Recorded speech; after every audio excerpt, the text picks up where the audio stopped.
iman, mental, motivasi dan strategi ya. Jadi untuk menyelesaikan hutang, IRIS itu bagaimana? IRIS itu seperti apa?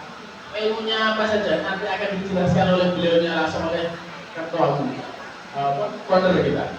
Founder IRIS langsung gitu. Oke, tidak usah berlama-lama, tidak usah menunggu basa-basi, nanti kita ngobrol, kita guyon setelah materinya beliau selesai. Pokoknya siapkan catatan Anda, siapkan pikiran, hati Anda untuk menimba ilmu ini. Oke. Yang jelas syaratnya sekarang Bapak Ibu satu saja Bapak Ibu. Kosongkan gelas Anda. Apa? Oh, kosongkan gelas Anda.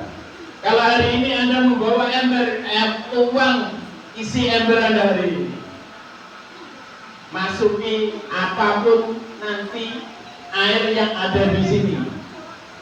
Oke, kita sambut beliau, founder kita, Kang Udi.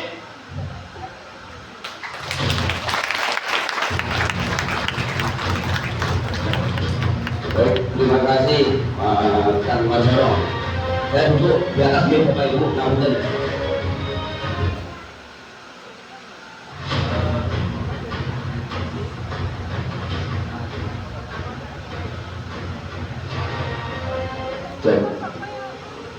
baik Bapak Ibu, langsung saja.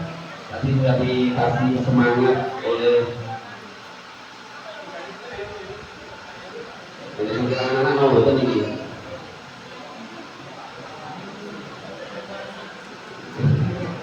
Anaknya siapa ini? Oh, sabun. Ini Bapak Ibu, saya mulai materi dari saya nih. Bismillahirrahmanirrahim. Assalamualaikum warahmatullahi wabarakatuh. Waalaikumsalam warahmatullahi wabarakatuh. Pertama-tama kita panjatkan puji dan puja syukur kepada Allah Subhanahu wa taala, di mana yang telah memberikan hidayah kepada kita semua, kesehatan kepada kita semua, sehingga alhamdulillah kita bisa berkumpul di acara hajatan besarnya IRIS, yaitu Kopdar Akbar tahun 2025 yang diadakan di Ngawi ini dalam kondisi sehat walafiat. Amin ya rabbal alamin. Kedua kalinya salawat dan salam tetap terlimpahkan kepada junjungan kita Nabi besar Muhammad Shallallahu Alaihi Wasallam yang telah memberikan contoh suri tauladan kepada kita semuanya sebagai umatnya, dan semoga kita bisa membawa syafaat beliau sampai nanti di akhir zaman. Amin ya rabbal alamin. Di sini langsung saja, karena tadi sudah sedikit dikorupsi waktunya oleh pembawa acara baru tadi, seharusnya saya jam 13.00 molor kurang lebih 15 menit. Jadi langsung saja saya mengenalkan apa itu IRIS dan bagaimana itu IRIS. Mungkin yang sudah sering ikut kopdar daerah sudah bosan dengan materi saya ini, dan saya lihat juga masih banyak teman-teman anggota IRIS yang ikut menjadi peserta Kopdar Akbar ini kategorinya masih baru. Makanya harus saya jelaskan apa itu IRIS dan bagaimana itu IRIS. IRIS Bapak Ibu hanyalah sebuah komunitas Indonesia River Solution, di mana insya Allah walaupun hanya sekedar komunitas, kita dalam hal legalitas di negara kita sudah terdaftar di Kemenkumham sebagai perkumpulan. Dan mumpung kesempatan kali ini dari Sabang sampai Merauke, ada dari luar Jawa nggak ini? Kemudian siap. Ada yang dari luar Jawa apa enggak ini? Ya ada ya. Berarti yang dari Kalimantan sama Pekanbaru, adanya orang Bangka Belitung dan mana itu. Di mana Di sini Bapak Ibu, kami mohon doanya untuk saat ini teman-teman pengurus IRIS yang dikomandani oleh Ketua Umum IRIS yaitu Ustadz Arif Eko Nugroho mau menaikkan levelnya dari perkumpulan menjadi Yayasan Perlindungan Konsumen. Semoga dimudahkan dan dilancarkan sehingga ketika nanti levelnya terkait legalitas ini bisa naik, bisa lebih kuat lagi dalam hal untuk Bapak Ibu aplikasikan sebagai anggota IRIS. Di IRIS kita punya visi misi, dua visi misi Bapak Ibu. Yang pertama yaitu dakwah dampak negatif riba. Yang kedua, edukasi dan pendampingan kepada masyarakat umum yang bermasalah dengan lembaga keuangan, baik itu perbankan maupun non perbankan. Nah, ini saya jelaskan satu persatu dari dampak negatif. Oke, dalam hal dakwah kita di IRIS tidak terlalu memakai dalil karena bukan tupoksi kami untuk berdalil. Insya Allah nanti ada guru saya yang akan mengisi terkait dalil-dalil itu. Ya. Di IRIS kita lebih memakai realita apa yang terjadi ketika Bapak Ibu melakukan praktek dosa besar yang namanya riba, atau melakukan praktek utang yang ada tambahannya, ada bunganya. Apa saja dampak negatif itu? Hal ini real kita temukan di lapangan, dialami oleh anggota-anggota IRIS yang masuk atau gabung duluan. Apa saja itu? Yang pertama, dampak negatif yang kita temukan di lapangan ketika kita melakukan praktek dosa besar riba yaitu keluarga berantakan, ketika pencairan senyum-senyum bareng, ketika bermasalah saling menyalahkan. Ada nggak yang seperti ini? Ada nggak yang mengalami seperti ini? Wah, banyak, hampir semuanya ada. Itu dampak negatif yang real kita temukan di ini ketika melakukan praktek dosa besar yang namanya riba. Yang nomor dua, dampak negatif yang kita temukan jika belum punya keluarga sulit dapat jodoh. Hal ini banyak dialami oleh teman-teman kita yang bekerja di lembaga ribawi. Itu yang nomor dua. Yang nomor tiga, dampak negatif yang kita temukan anak cenderung nakal dan susah diatur. Selanjutnya yang nomor 4 dari dampak negatif yaitu jika belum punya anak sulit dapat keturunan. Hal ini pun juga dialami sebagian besar oleh teman-teman yang bekerja di lembaga ribawi, terutama pimpinan finance. Pimpinan finance itu rata-rata bujang lapuk, lek ngoten perawan tuan. Itu real kita temukan di lapangannya seperti itu. Yang nomor 5 dari dampak negatif yaitu untuk para pedagang, untuk para pengusaha, untuk para pembisnis. Apa yang dialami ketika melakukan praktek dosa besar riba ini?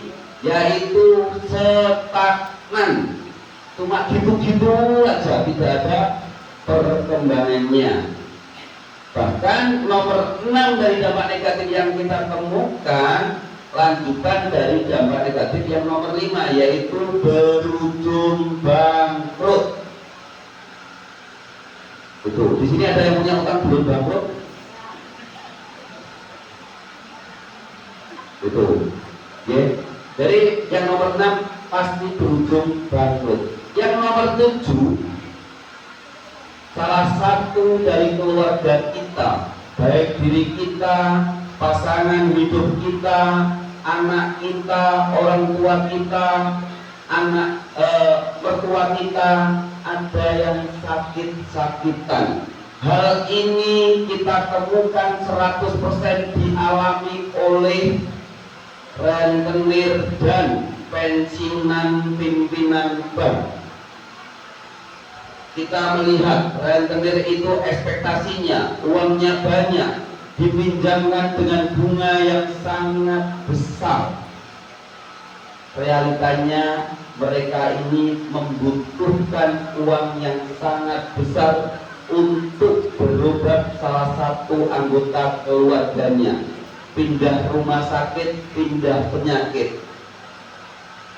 Cek nanti kalau kawan-kawan dengan yang ada rentenir pasti mengalami hal ini, ataupun bapak ibu yang punya utang di rentenir pasti rentenirnya dengan juga mengalami kebingungan yang saya utarakan ini. Bahkan lebih ngeri lagi, hal ini dialami oleh pensiunan pimpinan bank. Itu lebih ngeri daripada rentenir, karena sampai meninggal pun mewariskan utang, padahal logikanya mereka utangnya uangnya banyak juga, seorang pimpinan pensiunannya juga banyak, tapi realitanya uangnya habis untuk berobat, bahkan tidak cukup, yang akhirnya utang. Itu Bapak Ibu dampak negatif yang nomor 7. Yang nomor 8 yaitu sering ditipu orang. Itu yang nomor 8. Yang nomor 9, pendapatan besar ataupun gaji besar tapi tidak pernah merasa cukup alias kurang terus. Ya, dicek di sini masing-masing ada nggak yang saya sebutkan tadi dialami. Yang nomor 10 dan nomor 11 ini beriringan Bapak Ibu, yaitu hidup tertekan dan bingung sana sini, di mana hal ini sudah tertuang di Al-Quran, di Al-Baqarah 275, bahwasanya pelaku riba berdirinya seperti orang kesurupan dan hilang akal sehat. Mungkin Bapak Ibu bisa muhasabah diri terkait hal ini. Setiap malam cuma hitungin usuk bahasa Indonesia, tetap ketik kalau besok dia bayar utang apa, siapa yang punya utang siapa yang punya uang nganggur bisa dipinjam. Oke, yang lama-lama dengan baru bisa tidur karena mikir gak temu jawabannya. Tangi terus dipikir dia utang lagi. Apa ya? Duit nganggur. Di mana ya punya pinjam yang bunganya kecil? Di mana bisa gadaikan aktenya anak saya? Di mana bisa gadaikan buku nikah saya dan lain sebagainya? Intinya dalam otaknya utang dan utang. Di mana hal ini pun juga sudah diperjelas oleh Rasulullah bahwasanya tabiat buruk orang berhutang malam gelisah, siang terhina. Bunyi ketak-ketik lau gitu. Siangnya dengan dihina oleh para penagih, dirasani tonggo. Pasti itu terjadi. Itu dampak negatif nomor 10 dan nomor 11. Yang terakhir yang kita temukan dari dampak negatif, yaitu yang ke-12, yaitu pelaku riba pasti berujung kemiskinan.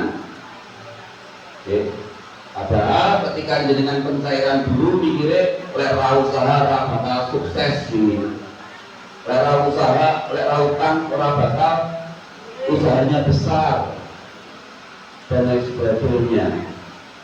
Tapi realitanya mungkin Bapak Ibu 100% di sini ngalami ketika dengan utang duit, realitanya duit nomor boten bingung tinggi ngantur. Tadi saya dengar Kang Marsono tanya, siapa yang pengen lunas utang? Kami. Justru itu yang membuat Bapak Ibu tambah mumet. Kenapa kami katakan tambah mumet? Lalu dengan pengen lunas utang, gitu, tapi lah duit itu yang bikin Bapak Ibu mumet. Sekarang jangan lagi pengen lunas utang sesuai slogan diiris.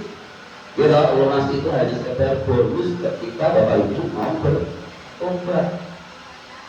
Hilangkan mental arah lunas utang. Kalau nanti Allah sudah berkehendak atau ridho dengan lunas kita Allah lunas. Dan sekarang yang terjadi kan enggak. Jadi dengan pengen lunas utang, gitu. Dia caranya omai benda bipang, akhirnya apa? Mumet karena nggak punya duit.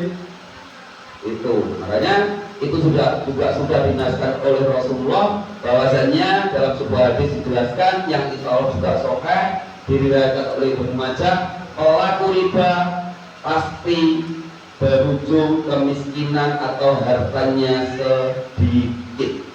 Itu Bapak Ibu dampak negatif sebagai misi-misi bahan dakwah kami keliling Indonesia dari Sabang sampai Merauke. Makanya tadi saya katakan mungkin yang sering atau rutin ikut kopdar di daerahnya masing-masing pasti sudah belenger dengan hal dampak negatif ini. Bagi Bapak Ibu yang baru mendengarnya, baru mendengarkan, silakan dicek ada nggak hal itu yang dialami. Ketika ada hal yang dialami berarti cek real pengaruh dari riba. Segera angkat tangannya, tepuk jidatnya, insaf, diduduki batu ya. Itu Bapak Ibu dampak negatif yang bisa saya sebutkan. Selanjutnya yaitu visi misi iris yang kedua yaitu edukasi dan pendampingan kepada masyarakat umum yang bermasalah dengan lembaga keuangan baik itu perbankan maupun non perbankan. Sebelum saya menjelaskan ketahapan ilmu apa saja, saya ingin menginfokan kepada Bapak Ibu yang perlu Bapak Ibu ketahui di iris. Yang pertama, iris tidak pernah memungut biaya apapun. Kayak hari ini dengan kopdar berbiaya berapa? 100.000 itu bukan untuk ilmunya tapi untuk bantu panitia, meringankan panitia untuk biayanya dengan penginapan, walaupun realitanya semua anak turunnya pengkelekar seribu-ribu kok penak rakyat tanggung yoyolan kok semi hotel kalau bapak pun meri pun resiko dengan bagi wong lanang. Jadi di sini perlu Bapak Ibu ketahui diri kita dalam hal edukasi dan pendampingan tidak memungut biaya apapun. Itu.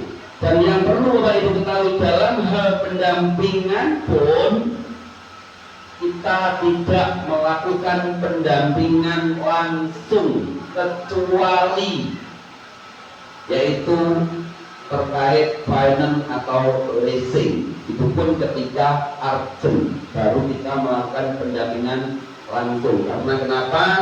Karena leasing atau finance itu mulai dari bawahan sampai pimpinan semuanya rata-rata pemain.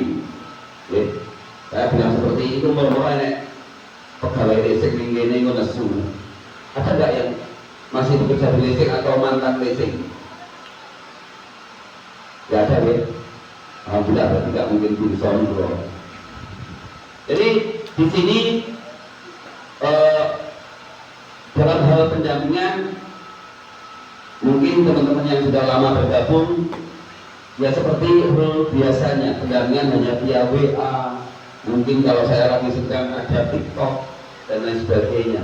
Ada kopdar daerah, ada kopdar akbar, ada kopdar. Nah, gimana? Kayak hari ini kopdar akbar ini ilmu kompletnya iris. Nanti Bapak Ibu bisa belajar banyak oleh para pakarnya. Ada Mas Hani sebagai ketua umum ini, tim hukumnya ini belajar terkait ilmu hukum itu seperti apa. Ada Pak Hamim yang mungkin nanti akan mengisi dengan ini selama ini digobloki bank itu seperti apa dan bank itu bagaimana. Ada Pak Hamim, ada Mas Arif yang tadi sudah buka acara. Nah itu yang perlu Bapak Ibu ketahui di iris.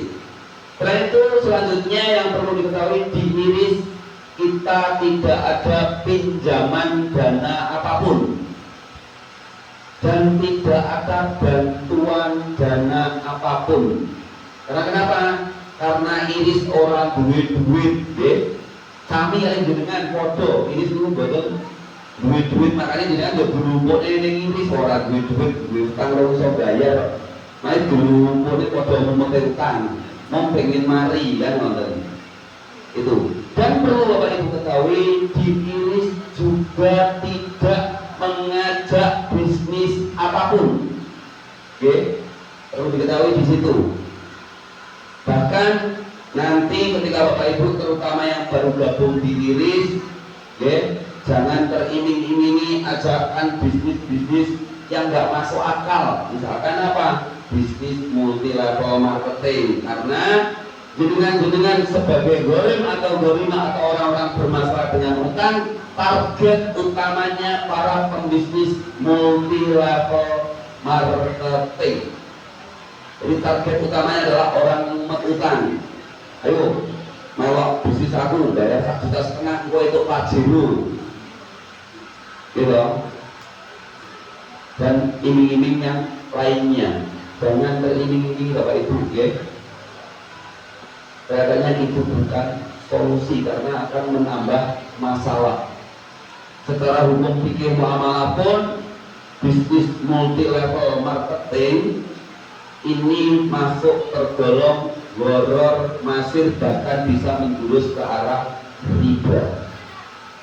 Jadi nanti sesama anggota, sesama peserta, sesama anggota iris jangan hindari tawaran bisnis apapun terkait terutama bisnis multi level marketing. Selanjutnya juga diiris jangan melakukan praktek kerjasama bisnis dan utang piutang. Jenengan ini podo butuh duit, gitu.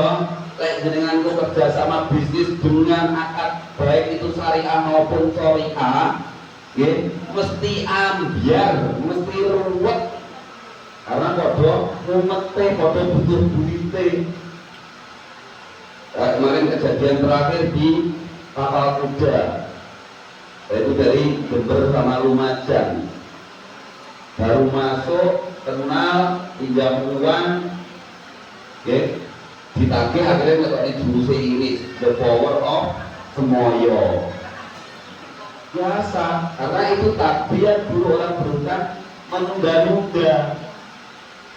Jangan cek kalau nanti ada orang konsolin jenengan, saudara jenengan datang ke jenengan, nyilih duitnya, itu tanggal sakitnya tak baliknya, pasti gak balik, pasti bleset, pasti harus ngomongin tanggal itu mesti bleset.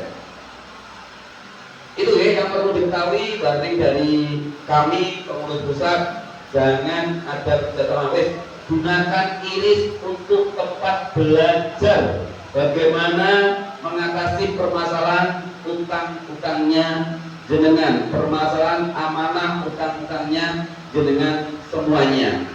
Gitu. Kembali ke visi-misi yang kedua tadi, diiris dalam hal menjalankan edukasi dan pendampingan. Kita punya 4 tahapan ilmu. Yang pertama yaitu iman, yang kedua yaitu mental, yang ketiga yaitu motivasi, dan yang terakhir adalah strategi, di mana realitanya banyak sekali anggota baru iris pasti yang diinginkan pertama kali ketika kenal iris adalah yang terakhir. Apa Bapak Ibu yang terakhir tadi? Strategi. Insya Allah akan kita kasih strategi semuanya. Tapi perlu Bapak Ibu ketahui sesuai pengalaman kami. Kenapa saya katakan pengalaman kami? Saya pribadi juga pernah mengalami kayak jenengan-jenengan. Kayak jenengan-jenengan kan si umat utang. Lek kula wis kategori dadi zombie. Saking wis pedhot. Itu. Jadi di sini yang diingat nah, pengalaman kami sehebat apapun ilmu strateginya Bapak Ibu, baik yang didapatkan dari iris, baik dari didapatkan dari komunitas apapun terkait komunitas anti riba apapun, tanpa 3 tahapan ilmu sebelumnya hasilnya akan nol. Bahkan yang ada permasalahan semakin rumit, semakin sulit, bahkan utang semakin besar. Oke, saya jelaskan satu persatu dari tahapan ilmu iris itu. Dimulai yang pertama, yaitu iman. Di sini yang harus Bapak Ibu lakukan dalam hal menjalankan tahapan ilmu iris yang pertama yaitu iman, yaitu apa? Meyakini, mengimani bahwasanya riba itu haram. Bahkan seluruh agama samawi mengharamkan yang namanya riba. Ada yang non muslim apa enggak ini? Mana ada yang non muslim?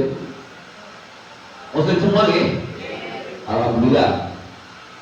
Jadi seluruh agama samawi mengharapkan yang namanya riba. Seperti tadi yang sudah saya tanyakan utarakan ke jenengan, kenapa sih Bapak Ibu itu membuat hal kecilnya untuk menanamkan iman di situ? Itu tadi, jenengan itu utangnya lebih dari 1 titik, pengen ngansur atau pengen bayar semuanya, tapi jenengan nggak punya duit. Akhirnya apa? Mumet.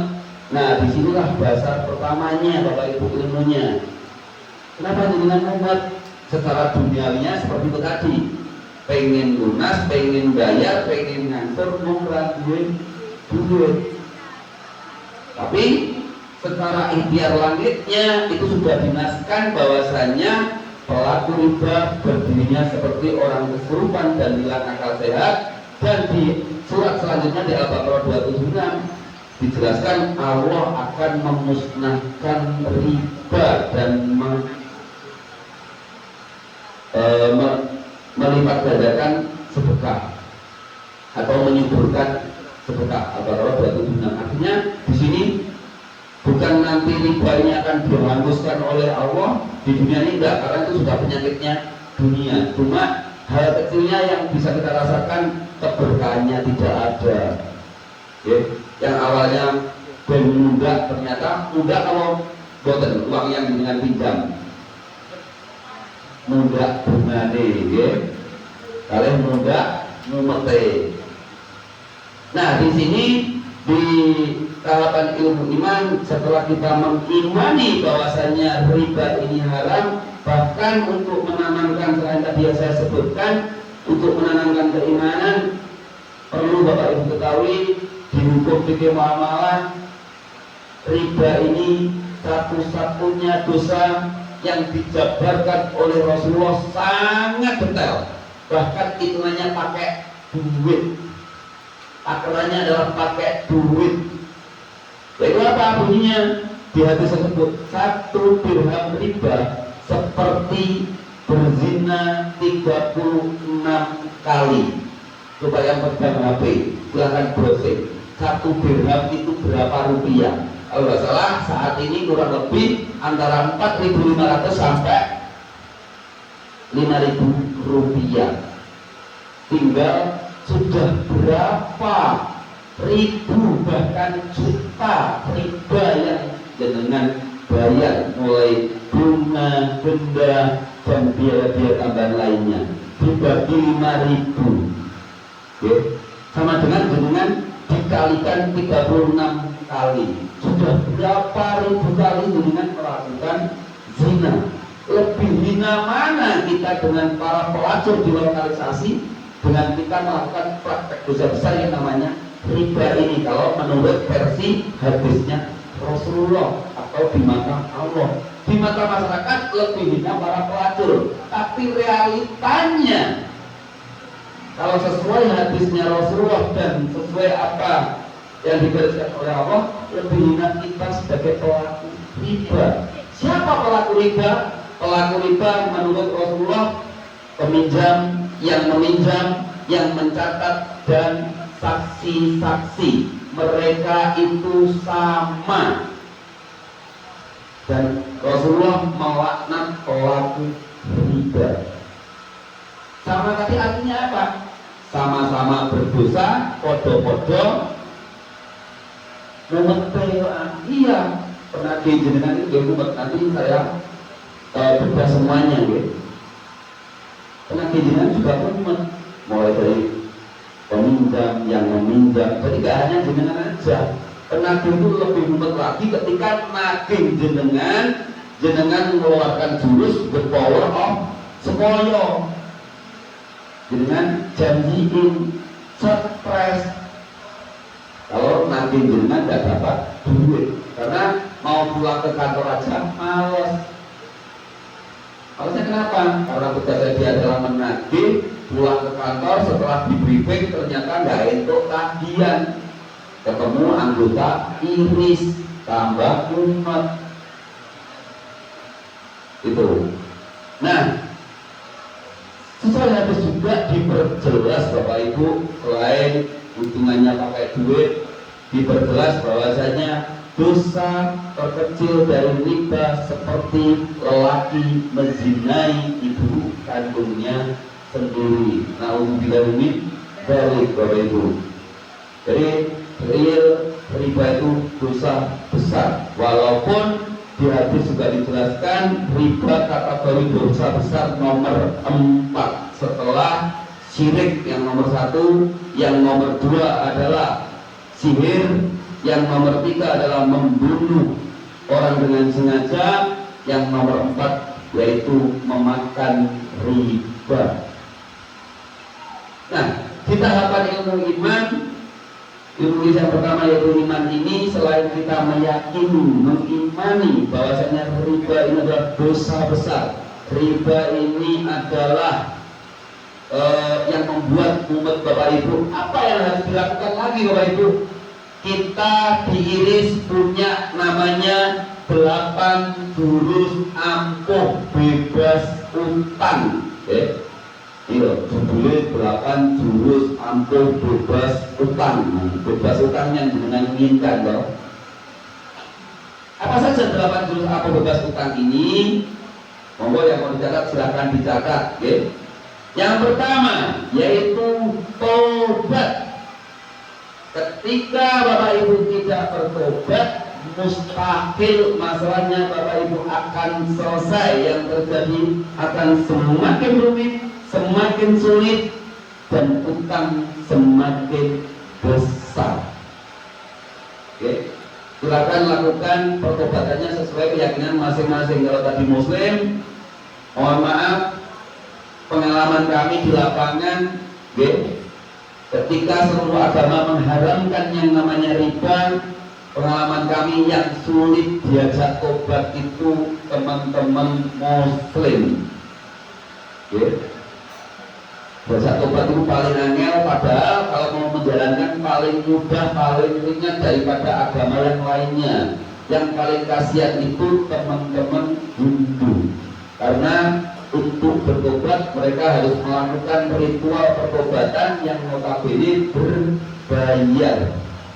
Kaum Sudra di Hindu itu paling murah untuk biaya pertobatan adalah 50 juta. Dan utangnya 1 juta, lekon tobat bayar 1 juta, bayar nangis malah ya. Bingung. Yang paling mudah diajak tobat yaitu teman-teman Nasrani ketika sudah tahu di kitabnya itu diharamkan, pasti mereka akan melakukan pengampunan dosa. Kayak orang Muslim arahnya kemana? Dalil. Kayak orang dalil malah dalil yang sebenarnya bukan dalil, tapi apa Bapak Ibu? Berdalih alias pembenaran. Di sini sebuah bukti ketika Bapak Ibu itu belum gaduh masalahnya, belum mentok masalahnya, sulit untuk bertobat. Tapi kalau wis kalungan ngomong, nggak ada apa-apa, nggak enek no, nggak enek po, baru melambaikan tangan ke kamera. baru tobat. Oke, itu yang pertama dari 8 jurus ampuh harus tobat. Untuk umat muslim lakukan sholat tobat 2 rakaat. Kapan itu dilakukan? Kalau menurut Rasulullah, sholat tobat bagus dilakukan ketika berbarengan dengan sholat malam. Oke, ada guru kami yang menyarankan sholat tobat sesering mungkin di luar sholat 5 waktu. Ada satu guru saya yang ngedeni, menakutkan kalau mengarahkan, yaitu apa? Untuk menjalankan sholat tobat, beliau mengarahkan kami kalau bisa sebelum tidur. Jadi sewaktu-waktu kita tidur dan gak bangun lagi, minimal sudah berobat. Itu Bapak Ibu ya, bertobat kunci Bapak Ibu. Kalau Bapak Ibu tidak bertobat, mustahil masalahnya Bapak Ibu akan selesai. Bahkan Bapak Ibu punya duit pun utangnya tidak akan selesai. Itu. Yang nomor 2 yaitu berazam atau bercita-cita untuk tidak melakukan praktek riba lagi. Syukur-syukur ditambahi untuk tidak melakukan praktek utang walaupun tidak ada bunganya, walaupun utang itu diperbolehkan dalam seluruh agama apapun. Rasulullah menjelaskan kenapa seperti itu ya Rasulullah, didalilkan karena utang adalah hal yang paling menyusahkan. Dan kenapa diiris menyarankan di 8 jurus ampuh dimasukkan berazam atau bercita-cita untuk tidak melakukan praktek riba lagi? Oke, minimal mulai detik ini, mulai menit ini, mulai hari ini, terutama yang masih ngeyel ngansur, minimal utangnya jenengan tetap tidak bertambah. Syukur-syukur bisa berkurang dan ke arah lunas. Tidak usah mikir bunga berjalan, bunga lari maraton, bunga meroket pun tidak usah dipikir. Karena seperti tadi yang dikatakan Kang Marsono, utang dibayar, ojo dipikir, dipikir umat kalau nggak punya duit.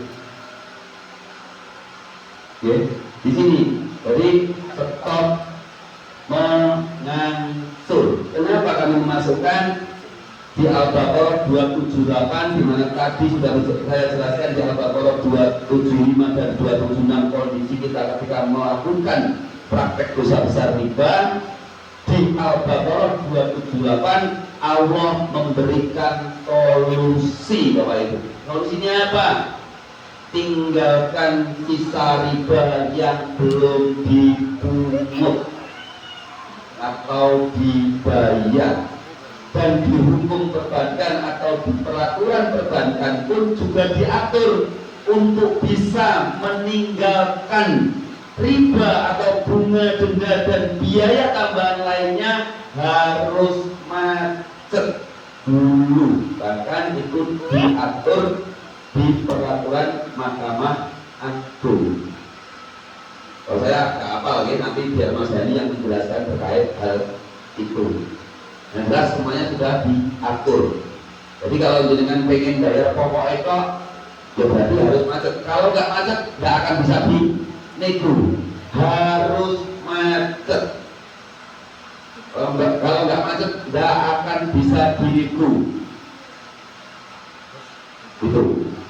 Jadi mulai dari ini minimal utangnya Bapak Ibu tetap tidak bertambah lagi. Syukur-syukur bisa lunas. Amin.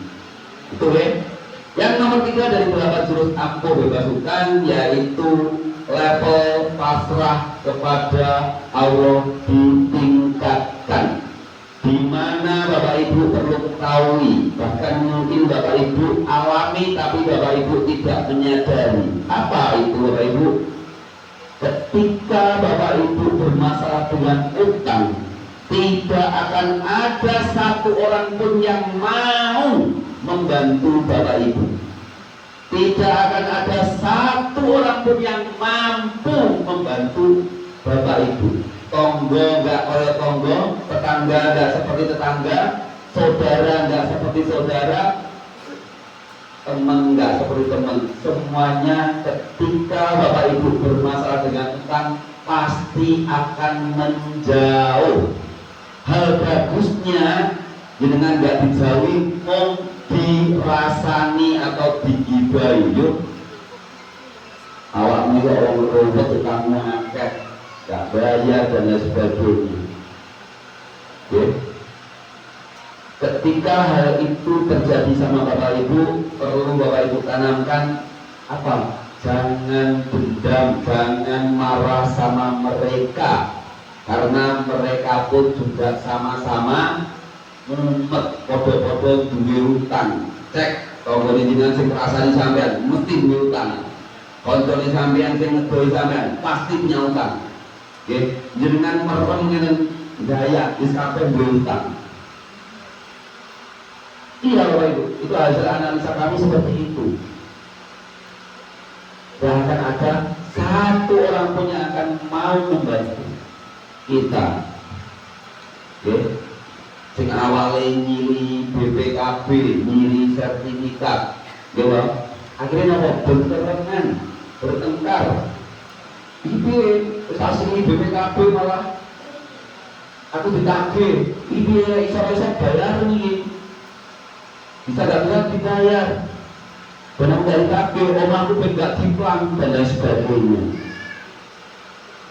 Nah, dari sini ketika kita sudah menganalisa, jadi orang-orang itu yang ngolok-ngolok kita, yang menjauh kita itu juga memerlukan, mohon maaf, perumpamaannya Bapak Ibu, jenengan ini pomo wong sakit nonton ya. Nah, punten perumpamaannya wong loro. Wis ra penak dibayar perumpamaane ya ra penak pisan nggih. Sama jenengan ini orang sakit, jenengan ini sudah di ICU wis nit ngoten iki. Nah, orang-orang yang ngolok-ngolok jenengan, yang menjauhi jenengan itu podo-podo lorone, podo-podo duwe utange. Cuma mereka seperti jenengan 2 tahun yang lalu zaman si keplelet. Si sok mampu bayar, kira mboten? 2 tahun yang lalu jenengan keplelet mboten? Pasti. Iya, artinya apa? Masih sok mampu untuk mengangsur. Yang suatu saat orang-orang yang ngolok-ngolok jenengan, menjauhin jenengan, mereka juga akan ke ICU juga. Makanya jangan dendam, justru targetkan orang-orang tersebut yang telah jenengan bantu pertama kali ketika jenengan sudah tahu ilmunya. Nah, kembali ke dampak negatif yang nomor 3, yaitu level pasrah kepada Allah ditingkatkan, di mana ketika kita sudah tahu tidak akan ada satu orang pun yang mau membantu kita, dan bahkan tidak ada satu orang pun yang mampu membantu kita, lalu siapa yang bisa membantu kita? Allah, Bapak Ibu. Nah, PR-nya di level pasrah kepada Allah ditingkatkan. Apa yang harus dilakukan ketika kita sudah tahu hanya Allah yang bisa membantu kita? PR-nya apa? Bagaimana kita bisa mendapatkan pertolongan Allah, Bapak Ibu, dalam kondisi Bapak Ibu lagi berumuran dosa besar yang namanya riba. Oke? Ini perlu diperhatikan, terutama yang pengen cepat lunas utang atau yang proses baru berhijrah ternyata tambah mumet. Ini benar-benar diperhatikan. Di sini Bapak Ibu harus sadar diri, sadar posisi, oke? Jangan pengen instan selesai. Kita harus sadar diri, sadar posisi. Layak nggak Allah itu memberikan bantuan kepada Bapak Ibu secara instan, secara cepat, setelah Bapak Ibu sudah berapa tahun melakukan praktek dosa besar yang namanya riba ini? harus sadar diri di mata Allah. Nah, di sini yang Bapak Ibu harus lakukan di 8 jurus ampun nomor 3 di level pasrah kepada Allah, yang harus Bapak Ibu lakukan yaitu apa? Benahi hubungan dengan Allah, Bapak Ibu. Sholat tepat waktu, bapak-bapak sebisa mungkin jamaah, ibu-ibu walaupun gak jamaah sebisa mungkin tepat waktu. Puasa sunnah, sholat sunnah, terutama sholat malam, sholat duha, sholat tobat. Syukur-syukur mau melakukan sholat fajar, dimana ketika Bapak Ibu menjadi seorang gorim ataupun gorimah, ketika Bapak Ibu nggak punya duit, bahkan punya utang, ketika Bapak Ibu melakukan sholat fajar, Rasulullah menjelaskan seperti memiliki dunia dan seisinya. Artinya apa? Secara tidak langsung menurut Rasulullah, jenengan ketika mau melakukan sholat fajar seperti orang terkaya di dunia. Nah, di sini benar-benar benahi hubungan dengan Allah. Sholat waktu subuh tepat waktunya, duha ya benar-benar tepat waktunya subuh. Biasanya tepat waktunya duha subuhan, tapi tepat waktunya duha ya benar-benar tepat waktunya subuh. Ya coba cek aja Bapak Ibu, ketika Bapak Ibu subuhnya bermasalah, pasti di hari itu terjadi masalah. Karena menurut Rasulullah setelah jamaah sholat subuh ada 2 malaikat pencatat amal baik, sekaligus akan mendoakan yang terbaik untuk kita di hari itu. Jadi sholat subuh dengan bermasalah pasti akan terjadi masalah pada dirinya dengan sendiri. Nah, disinilah ayo mumpung kita saat ini masih dikasih kesempatan oleh Allah, untuk bertobat, gunakan hidayah dari Allah ini sebaik mungkin untuk melakukan pertobatan nasuha, tobat brutal, benahi hubungan dengan Allah. Tuh, baca Al-Quran walaupun cuma 1 ayat, tidak apa-apa, 1 hari lakukan. Puasa sunnah, kalau saya pribadi dulu waktu disarankan untuk puasa sunnah, ketika saya jalankan puasa Senin Kemis, pasti setiap Senin mokel, karena jarak antara Kemis sampai Senin terlalu lama. Akhirnya saya lakukan puasa jauh, sehari puasa sehari yang enggak malah enak. Itu Bapak Ibu 8 jurus ampun yang nomor 3. Lanjut yang nomor 4 yaitu sedekah. Dalam kondisi apapun lakukan sedekah. Di Al-Quran Al-Baqarah 276 sudah dijelaskan Allah akan memusnahkan riba dan menyuburkan sedekah. Kami meyakini yang bisa menghancurkan bongkahan dosa besar riba ini adalah sedekah. Sedekah tidak harus banyak Bapak Ibu. Biasanya Bapak Ibu banyak alasan. Wong utang kudu akeh kok sedekah piye to Audi. Nah, kalau Bapak Ibu tahu ilmunya, menurut Rasulullah sedekah itu tidak harus banyak Bapak Ibu, sedikit tapi terus menerus. Selama ini Bapak Ibu sedekah setiap mau lebaran, 1 juta, 2 juta, di anak yatim ketika mau lebaran. Ternyata menurut Rasulullah akan lebih baik dengan ngasih anak yatim 1.000 rupiah tapi setiap hari. Makanya di IRIS kita punya program namanya Odot One Day One Thousand, sedekah 1.000 rupiah 1 hari. Untuk apa? Untuk belajar memunculkan sebuah habit atau kebiasaan bersedekah. Karena menurut Rasulullah sedekah itu pangkal kaya, bukan bukan hemat pangkal kaya niku ngapusi Bapak Ibu. Itu didikannya Belanda, VOC. Hemat pangkal kaya ngapusi, bohong. Yang ada hemat pangkal medit, perhitungan karo anak karo bojo. Ini pengalaman saya loh. Mudah-mudahan Bapak Ibu enggak ngelakuin seperti saya. Ya kalau saya menghemat, akhirnya perhitungan karo anak karo bojo, akhirnya rezekinya tambah seret. Oke, kembali ke sedekah ya. Di sedekah munculkan habit. Memang berat Bapak Ibu, tapi kalau sudah kebiasaan akan enteng. Seperti halnya dengan waktu pencairan dulu. Awalnya cemas, kapan ini tanda tangan, terus disurvei orang cair-cair, ya. Ketika sudah muncul habit cair, akhirnya sampai dalam otak, iya, gak ada antaranya anakku nanti, gak ada buku nikahku nanti, ini mekar yang belum tak eloi sopo ini. Ya karena muncul habitnya utang dan utang. Makanya, ayo belajar bersedekah, munculkan sebuah habit, walaupun cuma Rp1.000. Dalam hal sedekah, guru-guru kami menyarankan jangan jauh-jauh, cukup ke orang-orang terdekat.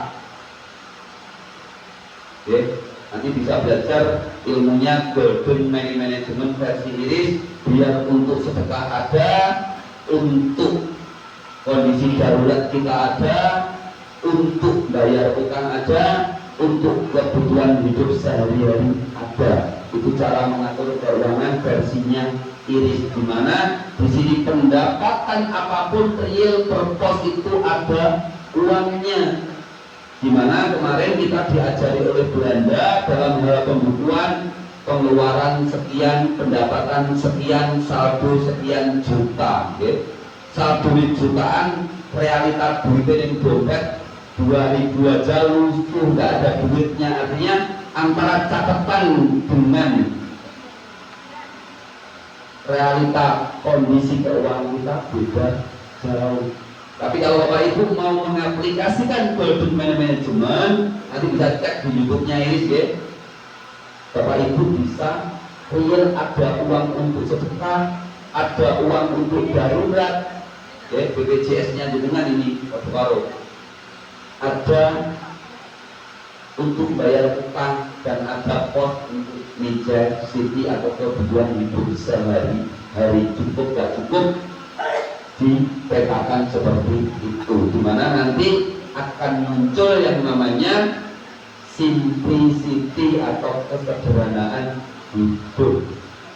Oke, dimana kemarin ketika jenengan mentalnya karena mental kangen, terutama ibu-ibu, pemain perumahan, tonggolnya tuku montorannya terus langsung wadul semelanang, Pak, tonggolnya tuku motor luarnya rapi ya Pak. Jenenge wong lanang gayane songo, nggih. Ya Bu, ada yang tuku mobil atau motornya kredit aku. Ada nggak yang seperti itu? Ini Bapak Ibu ya, yang nomor 4 adalah sedekah. Paksakan dirinya dengan sedekah. Ya, ke orang-orang terdekat dulu. Misalkan ada orang tua, ke orang tua. Ya, kalau ada orang anak yatim diberi dengan ke anak yatim dulu. Hindari, kalau saya pribadi menyarankan kepada teman-teman ini, seperti saya disarankan oleh banyak guru saya, hindari sedekah ke masjid dulu. Ya. Ini terutama bapak-bapak yang bisa kenapa hindari sedekah ke masjid. Realitanya sekarang uang masjid setiap hari Jumat disebutkan 1 sekian puluh juta, 1 sekian ratus juta. Realitanya tetangganya masjid susah, lagi sakit, tidak mampu berobat, tidak punya BPJS, uang hanya didiamkan. Ketika tetangganya masjid, ada yang meninggal, uang hanya didiamkan. Uang masjid cukup untuk membangun masjid. Realitanya jamaahnya nggak ada. Itulah betul-betul akhir zaman, banyak masjid mewah yang nggak ada jamaahnya. Bahkan tidak jarang kita temukan di lapangan uang masjid hanya untuk rebutan para takmirnya, bahan atau lahan korupsi para takmirnya. Bahkan lebih parah lagi kita temukan uang masjid pinjamkan ke jamaahnya, dengan tambahannya diganti judul bukan bunga tapi disaroh seikhlasnya, dimana itu sebenarnya ngakali syariah alias syariah. Banyak Bapak Ibu, hanya kalau kita hindari ke masjid dulu ke depan. Utamakan orang-orang terdekat dengan. Kalau memang jatahnya sekitar 100.000, 50.000 untuk orang tuanya jenengan. Gak mungkin kok orang tuanya jenengan akan ngenyek apa bahasa, menghina jenengan gua. Apa tuh lele mau duit aku saya ketahui tidak akan. Itu Bapak Ibu yang nomor 4. Yang nomor 5 yaitu silaturahmi.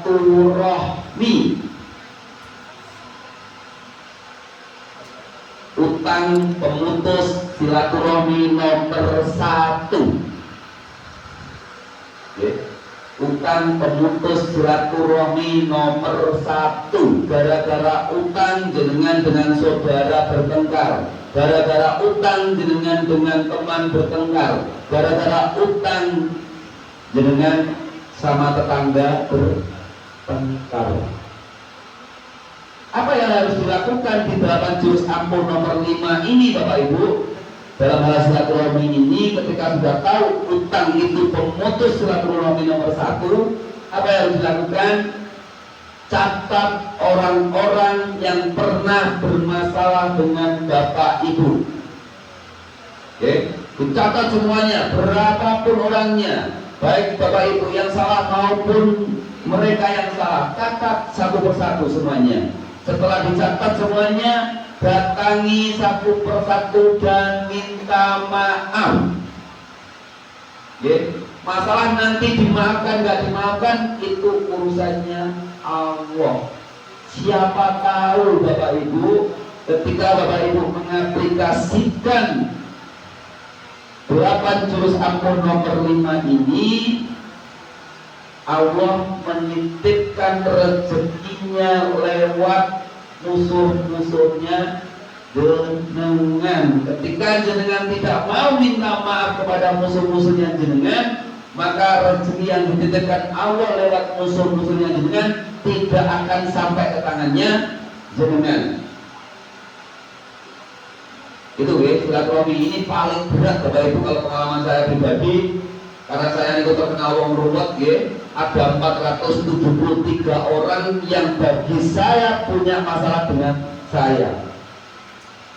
Tadi saya jelaskan masalah dimaafkan dan dimaafkan itu urusannya Allah. Karena saya pernah protes kepada guru saya ketika ada sebagian orang yang saya mintain maaf itu tidak mau memaafkan, bahkan meludahi muka saya. Banyak.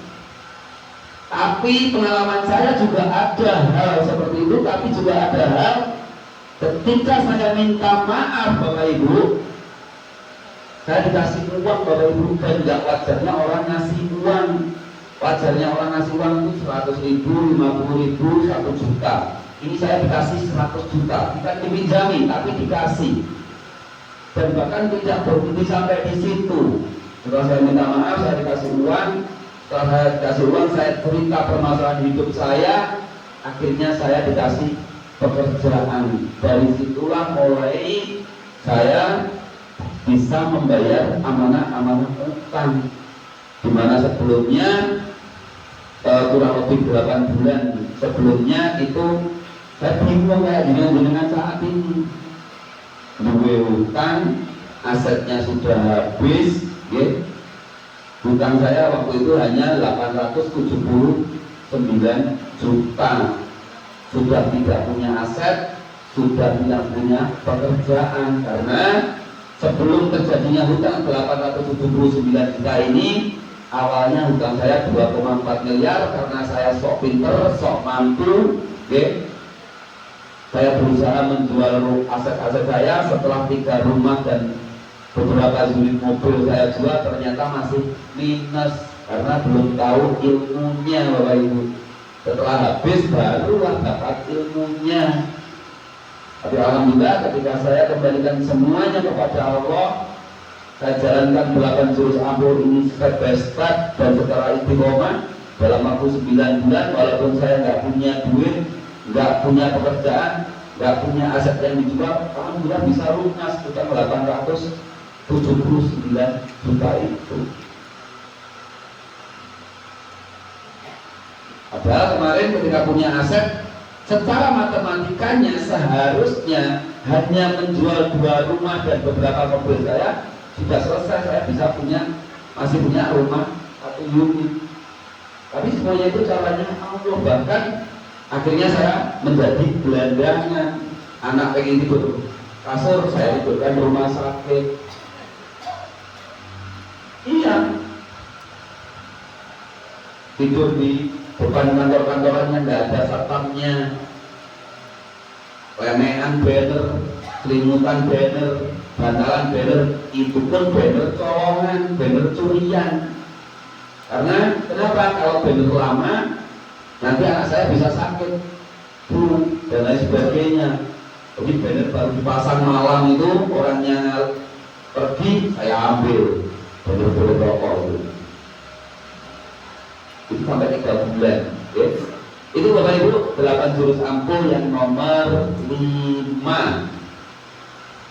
Yang nomor 6, okay?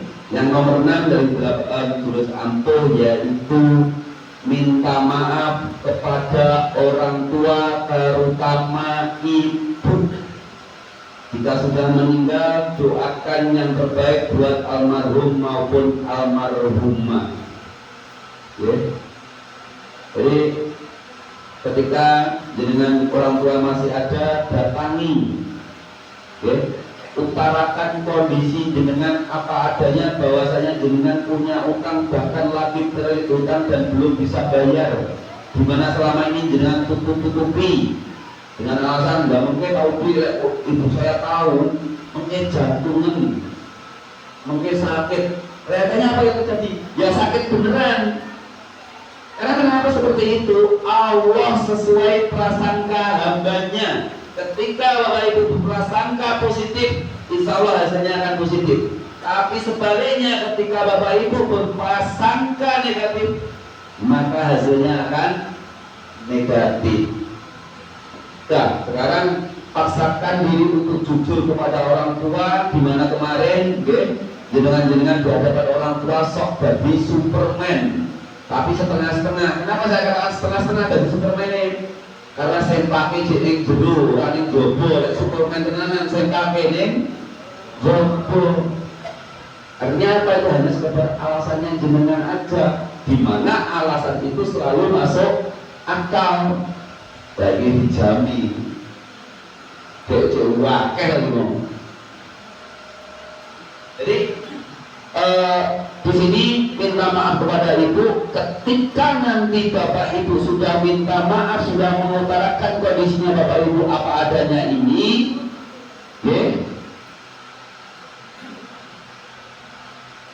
biasanya ibu akan menawari bantuan berupa materi, sebisa mungkin ditolak karena akan memunculkan masalah baru ketika tawaran dari seorang ibu ini dengan terima. Hal kecilnya apa?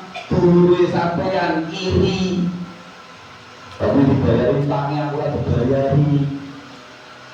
Ini muncul masalah. Udah, sama orang tua cukup utarakan kondisi jenengan apa adanya, mohon doanya agar bapak ibu bisa menyelesaikan amanah-amanah utangnya jenengan, sekaligus mohon ridhonya kepada ibu. Karena menurut Rasulullah, ridhonya seorang ibu itu ridhonya Allah, Bapak Ibu. Gak apa-apa, insya Allah secara fisik Bapak Ibu orang tua kita itu kalah dengan kita, tapi secara pengalaman kita di ujung kukunya orang tua kita, Bapak Ibu. kayak ngalamin umur utang, mereka sudah duluan. Itu ya, yang nomor 6, minta maaf kepada orang tua terutama ibu. Dan masih di nomor 6, selain minta maaf kepada orang tua terutama ibu, minta maaf kepada pasangan sesering mungkin. Hal ini sangat sulit dilakukan oleh bapak-bapak, ya. Khusus bapak-bapak ini hal yang paling sulit kita lakukan, bapak. Karena kenapa? Kita sebagai laki-laki gengsinya gede. Lalu 10 wedok setiap hari lebaran saja, itu pun kadang istri kita yang minta duluan. Sampai betul, iya. Bapak-bapak ini, coba kita belajar ya, sedikit flashback muhasabah diri. Ketika kita bangun tidur, bertengkar dengan pasangan, ya, tidak saling meridhoi, apa yang terjadi Bapak Ibu? Seletih kerjaannya dengan seletih apapun, dengan tidak dapat duit. Tapi beda ketika Bapak Ibu bangun tidur saling senyum lah minimal. Senyum kok boro-boro senyum enggak ada itu apa mengambil enak dan sebagainya. Iya. Tapi beda ketika Bapak Ibu bangun tidur saling senyum, saling meridhoi, saling mengikhlaskan, saling memaafkan. Apa yang terjadi? Belum keluar pintu rumah Bapak Ibu sudah dapat rezeki. Artinya di sini kunci dan rezeki ada di hubungan suami istri, Bapak Ibu. Dan hubungan suami istri ini luas. Ya. Jadi bagi wong lanang, bagi imam, kita harus menyadari. Artinya kita itu oleh Allah diciptakan, di surat Ar-Rum dijelaskan diciptakan berpasangan. Jenenge pasangan kira podo. Nah kita sebagai laki-laki sak karepe dhewe pengen karepe kaya ayo awakmu kudu ngene Bu, awakmu kudu ngene Ma. Padahal istri kita itu beda dengan kita. Karena kita diciptakan berpasangan. Seperti halnya sandal. Sandal itu kan nggak sama. Kalau jenengan memasakkan kanan sama kanan dengan pasangan berjalan, 10 jangkah berbelak. Sama. Tapi beda ketika Bapak Ibu berpasangan ini saling meridhoi, saling mengikhlaskan, saling mengerti, dan bahkan saling memahami, hasilnya akan beda. Perlu Bapak Ibu ketahui, ya, Bapak-bapak terutama ibu-ibu itu kodratnya ingin dimengerti. Ya. Kalau laki-laki, ibu-ibu ini ingin disayangi. Untuk sak keren-keren wong lanang kali dengan padah kalah. Saestu niku. Nggih. Jadi di sini benar-benar benahi hubungan, ya, dengan keluarga.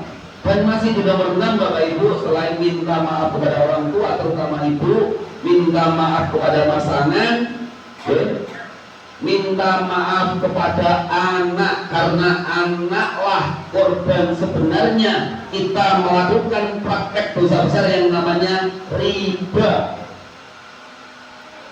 Gara-gara kita sebagai orang tuanya punya masalah utang, melakukan riba, bahkan arahnya mentingkan angsuran karena keegoisan kita sebagai orang tua dan nggak mumet tak ngangsurai. Akhirnya apa? Rezekinya anak yang dititipkan oleh Allah lewat nafkah kita sebagai orang tuanya, kita alihkan biaya bayar angsuran. Contohnya apa? SPP ini anak nunggak, jajan ini anak belas kok boro-boro jajan. Lek baru takih anak jero jajan, wis ora duwe ijek di getai, diseneni, kebacut dengan itu. Sama dengan saya dulu seperti itu. Anak itu arti apa-apa Bapak Ibu. Mangane duwe nggak teratur gara-gara kita melakukan praktek dosa besar, riba. Dosanya adik banyak dengan anak-anak. Pengalaman saya di nomor 6 ini Bapak Ibu, minta maaf kepada anak yang paling sulitnya kalau budaya anak. kita sudah nggak bisa ngomong. Karena iya, karena gara-gara kelakuan bapak karo mbok nih, anaknya jadi korban. Itu Bapak Ibu berapa jurus ampun yang nomor 6. Mohon maaf, Bapak tak cepet nih, tapi sudah dikorupsi 15 menitan, saya harus habisi. Apa yang pembawa acaranya? Jadi itu yang nomor 6. Yang nomor 7 dari berapa jurus ampun adalah doa. Dalam hal doa, sesuai arahan-arahan guru kami, hindari minta rezeki dulu, karena rezeki tidak hanya berupa kemudahan tapi juga kesukaran. Termasuk hari ini Bapak Ibu dikasih rezeki apa? Hari ini jenengan dikasih rezeki apa? Rezeki ngumet utang. Dengan lek ngumet jenengan lah bakal tobat. Iya Bapak Ibu, karena apapun yang diberikan Allah ke kita adalah rezeki, baik itu berupa kesukaran maupun kemudahan. Termasuk hari ini jenengan dua rezeki berupa ngumet utang, lek ngumet utang ora gabung diiris ora tobat. Ini pasti itu. Makanya hindari minta rezeki nanti kalau jenengan ya Allah saya minta rezeki biar segera amal selesai. Lek duwe rezeki loro jenengan bingung karena sakit pun berupa adalah rezeki yang insya Allah apapun yang diberikan Allah ke kita adalah rezeki, dan insya Allah juga itu yang terbaik untuk kita di mata Allah. Terus dulunya piye? Kalau guru-guru saya menyarankan kami dulu karena kebodohan kami dalam hal agama, kami hanya disuruh memahami bacaan sholat mulai takbiratul ihram sampai dengan salam. Tidak hanya menghafalkan, tapi juga memahami apa yang kita baca. Ternyata bacaan sholat mulai takbiratul ihram sampai dengan salam itu semuanya adalah doa-doa pamungkas, Bapak Ibu. Bahkan tanpa kita sadari, kita juga berdoa selama 17 kali. Setelah selama ini kita melenceng, mungkin bisa jadi saat ini dengan proses bertobat, ini efek dari jenengan 17 kali per hari berdoa, yaitu apa? Ihdinas siratal mustaqim, tunjukkanlah kami ke jalan yang lurus. Itu dalam hal doa yang spesifik, jenengan lek jaluke alfat warnane putih, plate biru, sampean ngomong tok ini Gusti Allah. Dan perlu Bapak Ibu ketahui lek donga siji durung dikabulkan yo aja donga liyane neh. Ada nggak ya doa seperti itu? Baru memasukkan duwe rezeki titik di keluar neh. Ada. Dari sini dalam hal berdoa ini benar-benar yang spesifik. Yakin saja bahwasanya Allah sangat tahu kebutuhan hambanya, tapi Allah tidak mau tahu dengan apa yang diinginkan oleh hambanya. Itu jadi patokan untuk menanamkan doa kita, Bapak Ibu. Yakin saja. Kayak kemarin dengan alasan utang di bank, di alasan membangun usaha. Realitanya analisa saya dari Sabang sampai Merauke di Iris ini, Bapak Ibu, ketika Bapak Ibu utang 10 juta katakanlah, realitanya kalau alasannya untuk usaha hanya dengan 3 juta saja Bapak Ibu toko listrik. Akhirnya apa? Yang 7 juta ini mengendap. Setelah ini lama-lama Bapak Ibu katut cash flow atau perputaran uang lama-lama katut tinggi, ngangsur. Setelah yang 7 juta ini habis, akhirnya disinilah mulai terseok-seok, nggak mampu nyicil. Jangkanya analisa saya antara jenengan setelah utang maksimal 1 tahun, maksimal 18 bulan, antara 1 tahun sampai 18 di sini mulai terseok-seok, wis turane yang mengendap tadi habis. Itu Bapak Ibu 8 jurus apa yang nomor yang nomor 8 yaitu membantu menyelesaikan masalah orang lain, yang insya Allah ketika Bapak Ibu membantu menyelesaikan masalah orang lain, masalahnya Bapak Ibu akan diselesaikan oleh Allah. Okay? Nanti kalau sudah dapat ilmunya, untuk mengaplikasikan 8 jurus ampuh nomor 8 ini, minimal sandungi sampean ini, tukang piro kene tak marene tak parai caraku, minimal praktek contohnya sampean ini. Iya, saya dulu yang tak jadikan praktek pertama ilmu iris itu siapa? Sekjennya iris Mas Wijaya itu. Wong ngengkelan gitu, aku ada itu orang yang baru datang lagi dulu. Itu Bapak Ibu 8 jurus ampuh sebagai menanamkan keimanan kita bahwasanya riba itu haram. Terkait mental, karena ini mohon maaf di garis ini lah berikut menungoi ini dua kertas terus wakil untuk semua mobil nanti untuk yang strategi kita langsung ke arah bedah kasus saja nanti di sesi bedah kasus jadi nanti bedah case by case nya Bapak Ibu itu. Terus terkait tahapan kedua mental dan motivasi, mungkin sedikit saya gambarkan terkait mental. Yang jelas hilangkan mental utangan Bapak Ibu. Kenapa muncul mental utangan ini? Karena kemarin Bapak Ibu lupa ada Allah, bahkan arahnya sudah melakukan ujung dari segala ujung dosa, yaitu apa? Selain Bapak Ibu melakukan dosa besar riba, Bapak Ibu telah melakukan ujung dari segala ujung dosa. Apa itu Bapak Ibu? Syirik. Lera nyilih bang sopo arep nyilih. Lera nyilih bang siapa yang akan membantu. Kelihatannya dengan dibantu apa bapaknya oleh bang. Kalau dijeruk nih, kalau Bapak Ibu tahu cangkruannya para penagih, bahasanya para penagih itu ketika Bapak Ibu mau